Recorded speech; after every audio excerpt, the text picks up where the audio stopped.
Bismillahirrahmanirrahim. Assalamualaikum warahmatullahi wabarakatuh. Di video kali ini saya akan membahas materi dari psikologi pendidikan, yaitu tentang teori-teori belajar.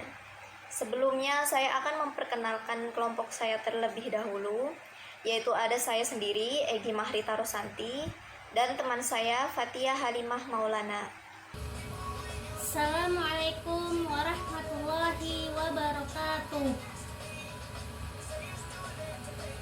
Perkenalkan, nama saya Fathia Halimah Maulana, mahasiswi STAI Bani Saleh, Prodi PGMI. Di sini saya ingin menjelaskan tentang teori kognitivisme dan teori humanisme. Sebelum masuk ke teori-teori belajar, kita harus tahu dulu nih, apa yang dimaksud dengan teori belajar. Nah, teori belajar merupakan cara yang dilakukan peserta didik dan guru dalam memperoleh maupun menyampaikan ilmu, pengetahuan melalui proses belajar dan mengajar. Selanjutnya saya akan membahas 4 teori belajar. Sebenarnya teori-teori belajar ini ada banyak ya, tapi di sini saya akan membahas 4 teori saja. Yang pertama teori behaviorisme, kedua teori konstruktivisme, 3 teori humanisme, dan 4 teori kognitivisme.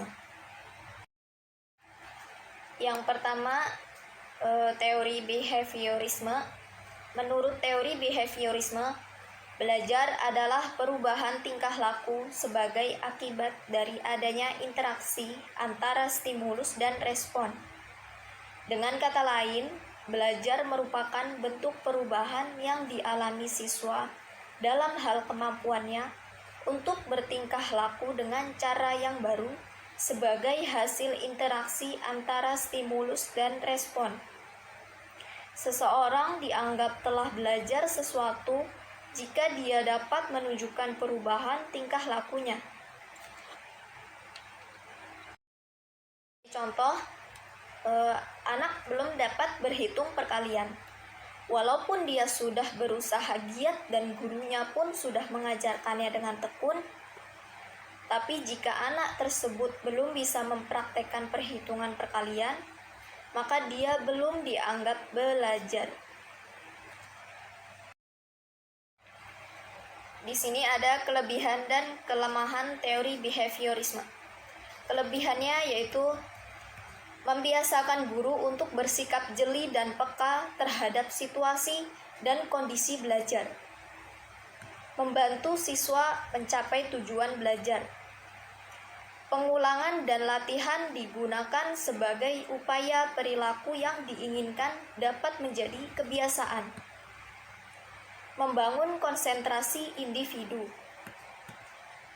Lalu di sini ada kekurangannya, yaitu lebih mengutamakan hafalan daripada latihan, kaku dan membosankan. Yang kedua, teori konstruktivisme. Teori ini merupakan pembelajaran yang lebih menekankan pada proses dan kebebasan dalam menggali pengetahuan serta upaya dalam mengonstruksi pengalaman. Jadi ini menggali tentang pengetahuan supaya siswa itu membangun pengetahuannya. Dengan kata lain, teori ini memberikan keaktifan pada siswa untuk belajar menemukan sendiri kompetensinya, pengetahuannya. Jadi dibangun pengetahuannya itu. Yang ketiga, teori kognitivisme. Menurut psikologi kognitif, belajar dipandang sebagai usaha untuk mengerti sesuatu. Nah, di sini usaha itu dilakukan secara aktif oleh peserta didik. Keaktifan itu berupa yang pertama, mencermati lingkungan, yang kedua, memecahkan masalah, yang ketiga, mencari informasi, yang keempat, mencari pengalaman, dan yang kelima, mempraktekkan sesuatu untuk mencapai tujuan tertentu, dan lain sebagainya. Belajar merupakan aktivitas yang melibatkan proses berpikir yang sangat kompleks. Nah, di video ini saya akan menjelaskan kepada kalian semua beberapa prinsip-prinsip teori belajar kognitif.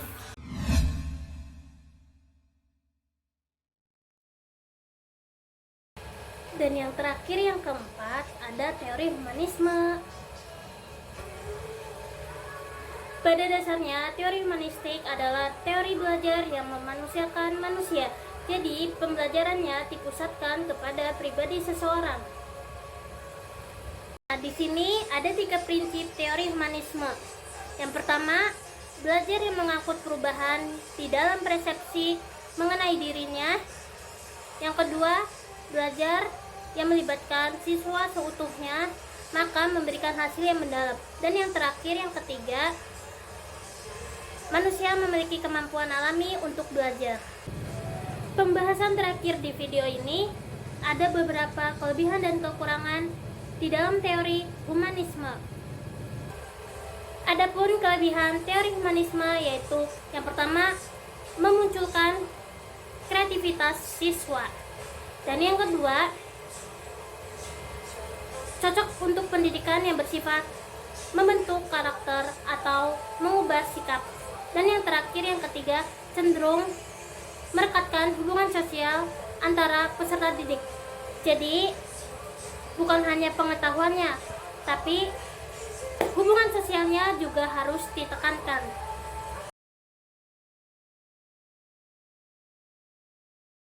Kemudian ada kekurangan teori humanisme juga, yaitu yang pertama,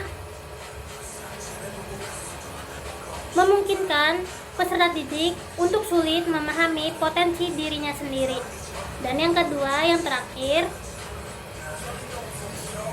siswa bisa menyalahgunakan kebebasan yang diberikan atau tidak bertanggung jawab.